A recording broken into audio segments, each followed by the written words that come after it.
আসসালামু আলাইকুম সবাইকে। হয়তো সবাই একটু কনফিউজ হবা, কারণ তোমাদের সব ক্ষেত্রে আমি বোর্ডের মধ্যে ক্লাস নিতাম, বাট আজকে খাতায় আসা হচ্ছে। এর কারণ একটা রিজন আছে, কারণ আমি বাইরের দেশে, তাই হয়তো এখানে কোনো বোর্ডের সুবিধা নেই বা কোনো কিছু সুবিধা নেই। এই কারণে তোমাদেরকে আমি খাতায় ক্লাসটা নিচ্ছি। সো সবাই মনোযোগ সহকারে ক্লাসটা করবা। আর খাতার মধ্যে যে ক্লাসগুলো করে দিচ্ছি, ইনশাল্লাহ এই ক্লাসগুলো থেকেই তোমাদের উপসর্গ যে চ্যাপ্টারটা আজকে নিব আমি, এই উপসর্গ ইনশাল্লাহ এখান থেকেই তোমরা পরীক্ষায় কমন পাবা। আর যারা ঢাকা সেন্ট্রাল ইউনিভার্সিটি প্লাস গুচ্ছ জাতীয় বিশ্ববিদ্যালয়, এই তিনটা বিশ্ববিদ্যালয় পরীক্ষা বাকি আছে, এই বিশ্ববিদ্যালয়গুলো তোমরা পরীক্ষা দিবা। ইনশাল্লাহ এই উপসর্গ থেকে তোমরা প্রায় প্রায় প্রশ্নেই তোমরা কি কমন পাবা, ঠিক আছে। সো আজকে আমাদের লেকচারটা হলো কি, উপসর্গ।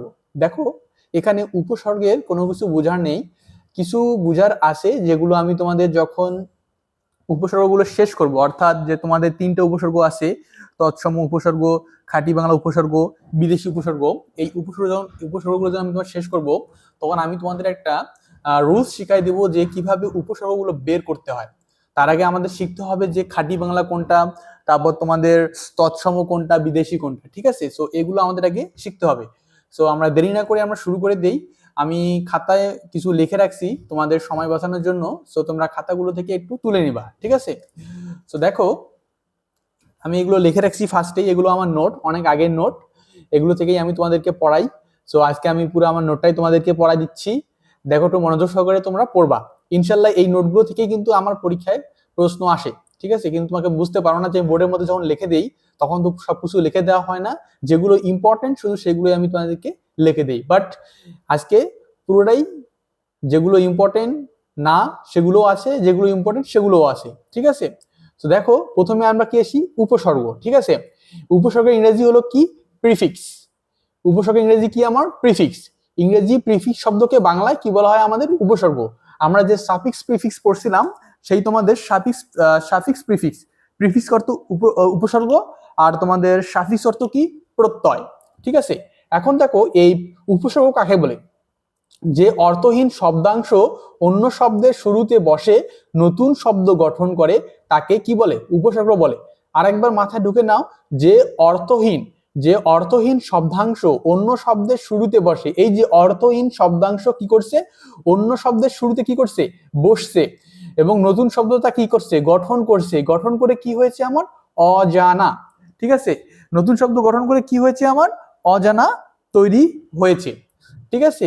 এটাই হলো আমার উপসর্গ। এই যে আমার এই যে লাইনগুলো আছে, 1 2 3 4 5 6 7 8, এই 8টা লাইন একটু মনোযোগ সহকারে পড়ে নিবা, কারণ এই 8টা লাইন থেকে অনেক সময় প্রশ্নে এমসিকিউ আসে, অনেকে কি করো না, অ্যান্সার করতে পারো না। যেমন ধরো, উপসর্গ শব্দটি সংস্কৃত ভাষার কি শব্দ, উপসর্গ শব্দটি বিশিষ্ট পদ, উপসর্গ শব্দটি একটি পারিভাষিক শব্দ, উপসর্গ ব্যাকরণের শব্দতত্ত্বে আলোচিত হয়, উপসর্গ শব্দটি কৃৎ প্রত্যয় সাধিত শব্দ। এই যে তোমার কৃৎ প্রত্যয়, এই কৃৎ প্রত্যয় সাধিত শব্দটা অনেক ইম্পর্টেন্ট, ঠিক আছে। আবার দেখো, উপসর্গ শব্দটি রূঢ় বা রূঢ়ি শব্দ। আবার প্রশ্নে আসতে পারে যে উপসর্গ শব্দটি তোমার কি শব্দ, রূঢ় শব্দ বা রূঢ়ি শব্দ। আবার উপসর্গ দেখো, উপ যোগ শ্রী যোগ অ, এই জিনিসটা একটু মনোযোগ সহকারে দেখবা, অনেক এমসিকিউতে বাই চান্স যদি এসে যায়, এভাবে প্রশ্নটা হয় যে উপসর্গ সন্ধি বিচ্ছেদ করো, ঠিক আছে, তখন কিন্তু এটা আমাদের সন্ধি বিচ্ছেদটা করতে হবে। আবার দেখো, উপসর্গ হলো অব্যয় পদ বা অব্যয়সূচক শব্দাংশ। এখানকার মধ্যে আমি যদি তোমাদের বোর্ডে লিখে দিতাম, সবকিছু লিখে দিতাম না, জাস্ট যেটা ইম্পর্টেন্ট সেটুকুই লিখে দিতাম। তার মধ্যে কোনটা কোনটা ইম্পর্টেন্ট একটু দেখে নাও। যে উপসর্গ শব্দটি হলো সংস্কৃত ভাষার শব্দ, এটা একটু ইম্পর্টেন্ট। উপসর্গ শব্দটি একটি পারিভাষিক শব্দ। উপসর্গ ব্যাকরণের শব্দতত্ত্বে আলোচিত হয়, উপসর্গ ব্যাকরণের শব্দতত্ত্বে আলোচিত হয়, এটা মোস্ট মোস্ট মোস্ট ইম্পর্টেন্ট, ঠিক আছে। এখন আসো, আমরা শিখি যে উপসর্গ কত প্রকার ও কি কি। সো দেখো, এখন আসো, যে একটা ইম্পর্টেন্ট কথা, সেটা হলো তোমার হারের পূর্বে বিভিন্ন উপসর্গ যোগে অনেকগুলো নতুন শব্দ গঠিত হয়, হার হার। এখন দেখো, এই যে প্র, উপ, আ, বি, সম, উৎ, পরি, এগুলো কিন্তু সবগুলো কি একটা উপসর্গ। এখানে তোমার বিদেশি উপসর্গ আছে, থাকতে পারে, তারপর তোমার খাঁটি বাংলা উপসর্গ থাকতে পারে, আবার তৎসমও থাকতে পারে, ঠিক আছে। এখন দেখো, এই প্রহার দিয়ে কি হচ্ছে আমার, প্রহার। প্রহার অর্থ কি, মারা, এই পাশে লিখে দিছি, এটা কি, মারা। উপযোগ হার, উপহার। তারপর উপহার তো বুঝো, অনেক জায়গায় গিফট দাও। তারপর আযোগ হার, আহার। আহার মানে কি? খাওয়া। বিযোগ হার, বিহার মানে কি? ভ্রমণ করা, যেটা আমি বর্তমানে আসি। সমযোগ হার, সংহার। এই যে সম, ময়ের পরিবর্তে কি হয়েছে ভাই? ময়ের পরিবর্তে কি হয়েছে? অনুস্বার হয়েছে। আবার দেখো উদ্যোগ হার, উদ্ধার, অর্থাৎ কি? রক্ষা। পরিযোগ হার, পরিহার। এখন আসো যে উপসর্গের প্রকারভেদ। উপসর্গ পর্যন্ত কয় প্রকার ভাই? উপসর্গ পর্যন্ত আমার 3 প্রকার। একটা হলো বাংলা, খাঁটি বাংলা বা তদ্ভব উপসর্গ। এইটা হলো 3টা নাম, অর্থাৎ একে বাংলা উপসর্গ বলা হয়, খাঁটি বাংলা উপসর্গ বলা হয়, তদ্ভব উপসর্গ বলা হয়। এটি হলো মোট কি আমার 21টি উপসর্গ। 2 নম্বর হলো তোমার কি? সংস্কৃত বা তৎসম উপসর্গ, যেটা হলো আমার কি 20টি। আর বিদেশি অনির্ণয়, অর্থাৎ বিদেশির কোনো কত প্রকার কি সেটা দেয়া নেই। ঠিক আছে, এখন আসো এই জিনিসগুলো আমরা একটু ডিটেলসে পড়ি। আজকে আমরা শিখবো কি? বাংলা, খাঁটি বাংলা এবং তদ্ভব উপসর্গ। নেক্সটে পড়বো আমরা সংস্কৃত তৎসম, তারপরে আমরা বিদেশি উপসর্গ পড়বো। এরপরে নেক্সটে কি করব? আমরা যে উপসর্গ শব্দ বের করতে হয় সেই বের করার নিয়মটা শিখবো। তারপর এখানে কিছু ভেজাল আছে, অর্থাৎ খাঁটি বাংলা আর সংস্কৃত উপসর্গ, এই 2 উপসর্গ কিছু কিছু আছে, অর্থাৎ তোমার উপসর্গগুলো আছে, সেই উপসর্গগুলো আমরা একটু কি করব? দেখবো যে কোনটা কোনটা মিল আছে, কোনটা কোনটা অমিল আছে। ঠিক আছে, দেখো এখন আসো বাংলা ও খাঁটি বাংলা বা তদ্ভব উপসর্গ কয়টি? 21টি। তাহলে প্রশ্নে আসতে পারে যে তোমাদের বাংলা বা খাঁটি বাংলা বা তদ্ভব উপসর্গ কয়টি? তখন অ্যান্সার দিতে হবে কি আমাকে? 21টি। ঠিক আছে, এখন আসো যে এই বাংলা উপসর্গ কাকে বলে? যেসব অব্যয় জাতীয় শব্দ বা শব্দাংশ বা বাংলা শব্দের পূর্বে বসে, অর্থাৎ কি বুঝলাম? যে যেসব অব্যয় জাতীয় শব্দ, প্রথম থেকে পড়াইছি, তোমাদের যে পদের মধ্যে যে অব্যয় পদটা আছে সেই অব্যয় জাতীয় শব্দ কি হবে বা শব্দাংশ বাংলা শব্দের কি বলবে? পূর্বে বসবে। তাহলে যে পূর্বে বসে নতুন শব্দ গঠন করবে তাকে কি বলবে? আমরা বাংলা উপসর্গ বলবো। তাহলে এখানে আসো আমরা উদাহরণে পড়ে আসতেছি। তারপর দেখো এখানে যে বাংলা উপসর্গগুলো অর্থযুক্ত নাম শব্দের পূর্বে যুক্ত হয়। বাংলা উপসর্গগুলোর অর্থযুক্ত নাম, এটা একটু মাথায় রাখবা। অর্থযুক্ত নাম কি হয়? শব্দের কি হয়? পূর্বে যুক্ত হয়।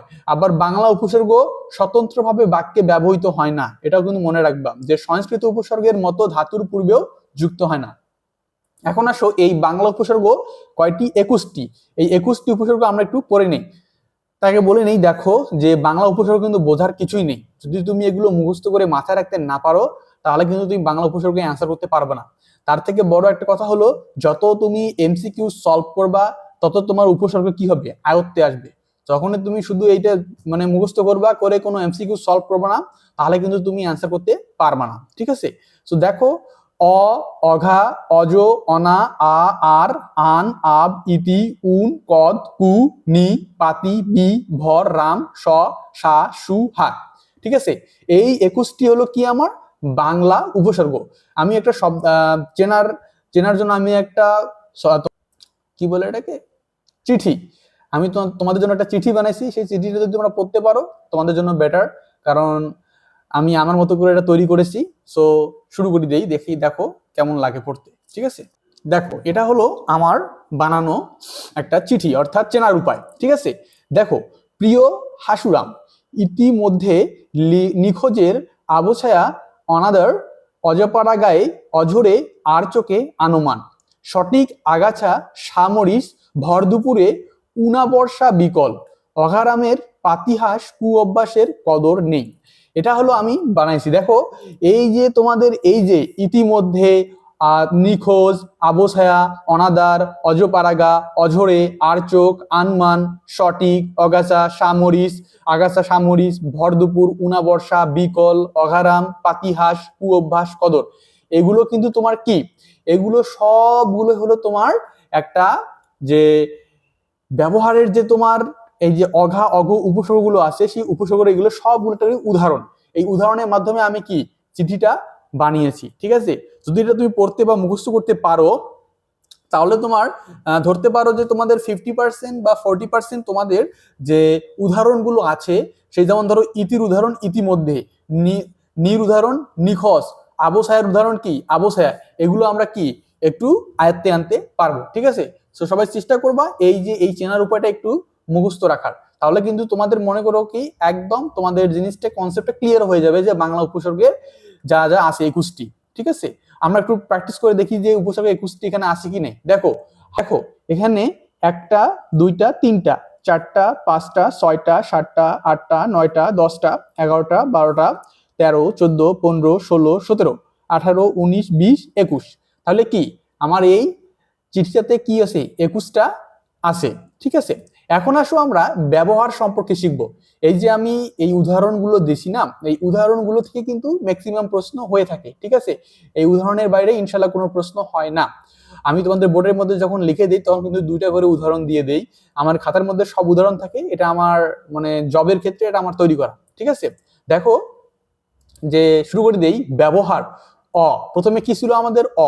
যখন থাকবে তখন নিন্দিত, অভাব, না, পরিমাণ, ক্রমাগত, এই 5টা যখন থাকবে তখন এর ব্যবহার হবে। অর্থাৎ কি নিন্দিত প্রভাব, নিন্দিত প্রভাব, নিন্দিত, অভাব, না, পরিমাণ, ক্রমাগত, এগুলো যখন ব্যবহৃত অর্থে ব্যবহৃত হবে তখন এগুলো কি হবে? অব্যবহৃত হবে। যেমন ধরো নিন্দিত অর্থে অকাজ, অকেজো, অপাত্র, অকাল। অভাবের ক্ষেত্রে কি হচ্ছে? অজানা, অথৈ, অচিন। নায়ের ক্ষেত্রে কি হচ্ছে আমার? অচেনা, অবলা, অখুশি, অদেখা, অমিল, অযাদিত। তারপর দেখো পরিমাপে কি হচ্ছে আমার? অগুণতি, অফুরন্ত, অঢেল। ক্রমাগত দেখো অঝোর, অঝোরে। আবার দেখো অঘাতে কি বলছি? অঘা শুধু একটাই, বোকা। অঘা শুধু কি? একটাই, বোকা। এটা এমনি মনে রাখতে হবে যে বোকা, বোকা হলে কি হবে? আমার অঘা হবে। তখন কি হবে? এই যে অঘারাম, এখানেও কিন্তু আমি কি দিছিলাম ভাই? দেখো তো অঘারাম দিছি তো না? ইতিমধ্যে নিখোঁজের আপচায় অনাদর, অজপাড়া গায়ে অঝরে আরমান, আর চোখে আনমান, সঠিক আগাছে। এই যে অঘারাম দেখছো, এই যে অঘারাম দেখছো, বলছিলাম না যদি তুমি এইটা একটু মুখস্থ করতে পারো তাহলে তোমার এই যে ব্যবহার অর্থে যে তোমার উদাহরণটা আছে এই উদাহরণটা তুমি কি অনেকটাই এগিয়ে আসতে পারবা। ঠিক আছে, আবার দেখো অঘাচণ্ডী, অঘাকান্ত। এবার আসো অজ, অজ অর্থ নিতান্ত। এই যে অজপাড়াগা, এই যে অজপাড়াগা, অজপুকুর, অজমূর্খ। এই অজ দিয়ে এই তিনটাই কিন্তু তোমার কি এই তিনটে উদাহরণই রয়েছে। ঠিক আছে, অনা, অভাব, সারা, ব্যতীত, অশুভ। অনার ক্ষেত্রে কি কি হবে? অভাব হবে, সারা হবে, ব্যতীত হবে, আর কি হবে? অশুভ হবে। তেমন ধরো অভাবের ক্ষেত্রে কি হবে আমার? অনাবৃষ্টি দেওয়া আছে, অনাদর, অনাদায়। ঠিক আছে, আবার সারা ক্ষেত্রে কি আছে? অনাচার, অনাসৃষ্টি। ব্যতীতর ক্ষেত্রে কি হবে? অনাদৃষ্টি। আর অশুভর ক্ষেত্রে কি হবে? অনামুখ। ওকে ওকে, এখন দেখো আ দিয়ে যদি অভাব বুঝায়, আদি মাত্র দুইটা জিনিস বুঝাবে, একটা হলো অভাব, একটা হলো বাজে বা নিকৃষ্ট। বাজে বা কি? নিকৃষ্ট। এই অভাব, অভাব থাকলে কি হবে ভাই? আকারা, আলুনি, আচালা, আঝাকা, আঢাকা। ঠিক আছে, অভাব। বাজে বা নিকৃষ্ট হলে কি হবে? আগাছা, আকাল, আখাট, আকথা, আঘাট। ঠিক আছে, আঘাটা। এই যে এই জিনিসগুলো একটু ভাই দয়া করে মনে রাখবা, দয়া করে এগুলো একটু মনে রাখবা। এইখান থেকেই প্রশ্ন হবে ইনশাল্লাহ।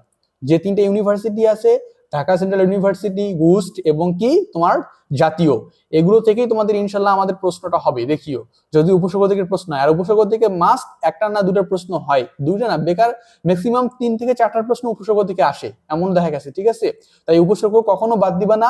উপসর্গ যদি তুমি কমপক্ষে 2টা মার্ক ক্যারি করতে চাও, উপসর্গ তোমাকে পড়তেই হবে। এখান থেকে প্রশ্ন কখনো মিস যায় না।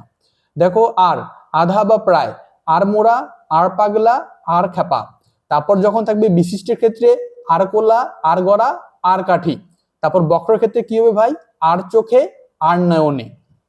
এখন আসো আন, নতুন বা না থাকলে কি হবে? আন। দেখো আন করা, আনাড়ি। তারপর এটা কি? আনচান, আনমোনা। এই আনচান, আনমোনা বিক্ষিপ্তর ক্ষেত্রে হবে। আবার আবর ক্ষেত্রে কি হবে? অস্পষ্টতা, অর্থাৎ কি আবো ছায়া, আবজল, আবরাল। আবো ছায়া দিছিলাম। তারপর ইতির ক্ষেত্রে কি হচ্ছে? এ বা এর পুরানো, এগুলো থাকলে কি হবে? আমার ইতি হবে। তাহলে কি ইতি কর্তব্য, ইতিপূর্বে, ইতি কথা, ইতিহাস। লেখাগুলো একটু খারাপ হয়েছে, এগুলো আমার অনেক আগের লেখা, তো সবাই কিছু মনে করিও না, একটু বুঝে নিও। ঠিক আছে, তারপর দেখো উনো, কম, 19, উনাবর্ষা, পাজুরে। তারপর দেখো কদ, নিন্দিত, কদবেল, কদাকার, কদর্য। আবার দেখো কুতে ক্ষেত্রে কি হবে? কুৎসিত বা উপকর্ষ। কুর ক্ষেত্রে কি হবে? কুৎসিত বা উপকর্ষ, অর্থাৎ কি কু অভ্যাস, কুকথা, কুনজর। নিয়ের ক্ষেত্রে কি হবে?